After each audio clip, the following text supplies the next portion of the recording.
may ibibenta ako, memorabilia. This is a corset. Nasa radyo daw ako, pero pang star daw.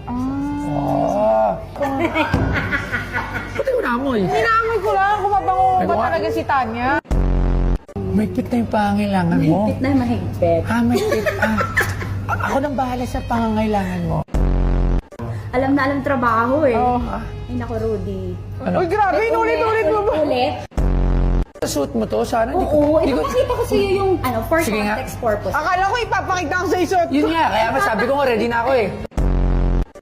Uy, natutulala ka. Ayan yung kinakomentan mo. Ito na, nagtagpo na ang mga matatanda. Nagtagpo na ang mga tito at tita. Tita! Tita! Target locked. Tina!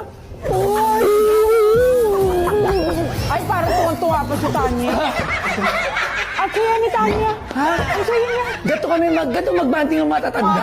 Sa bagay, Banding lang namin to, Matatanda ha? nga pala. Oo, ganun talaga. Hindi ko naramdaman. O, kita mo, umulit sige, pa isa to. pa. Ay, gusto ko bitakbo, may buwan. Oh, sige, hinta lang. Pahiga ko dyan. Okay. So, ito na. Umikot ka pa, no? pa. Sige.